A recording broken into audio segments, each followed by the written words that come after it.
ito ay rated SPG. Striktong patnubay at gabay ng magulang ang kailangan. Maaaring may masiselang tema, lengguwahe, karahasan, sexual, horror o droga na hindi angkop sa mga bata.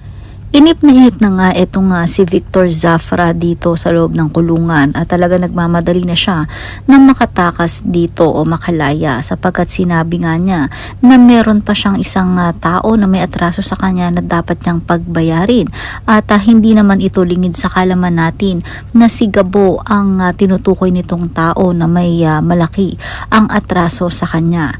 Samantala gumagawa rin naman ng paraan ang mga magulang ni Victor at naalala ng kanyang ama na ang pulis na nakahuli dito sa kanilang anak ay walang iba kundi anak ni General Jacinto, kung saan ay kakausapin niya nga ito tungkol sa paglaya ng kanyang anak, kung kaya't pag-uwi sa bahay ni Samantha ay magkakaroon ng diskusyon ang mag-amang ito. Sinabi nga nito ni Sam na wala nga mali sa ginawa niyang paghuli dito kay Victor, subalit tila ba pinagtatanggol pa nga nito ni Ricardo etong si alias Tigre at sinasabi nga niya na baka mali lang ang nakuhang impormasyon nila Samantha dahil sinabi Victor at ang pamilya Zafra ay kilalang mga negosyante.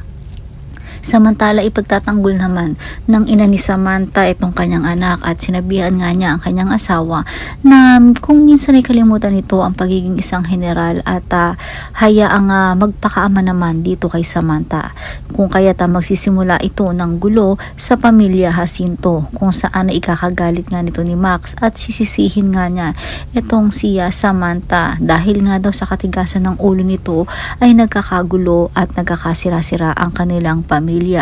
Samantala, sinisisi rin naman ni Betchay itong si Gabo kung bakit hanggang ngayon ay hindi pa maoperahan itong si Rudy.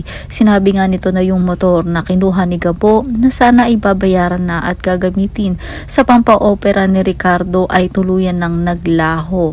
Kung kaya't ngayon, sinabi ni Gabo na kinakailangan makagawa na siya ng paraan sa lalong madaling panahon nang sa gayon ay mapagaling na ang kanyang ama. Kung kaya't babalik nga siya dito sa mga anino upang humingi ng tulong at bibigyan naman siya ng panibagong misyon ng mga ito. Ito nga ay ang paghuli kay Mr. Chan.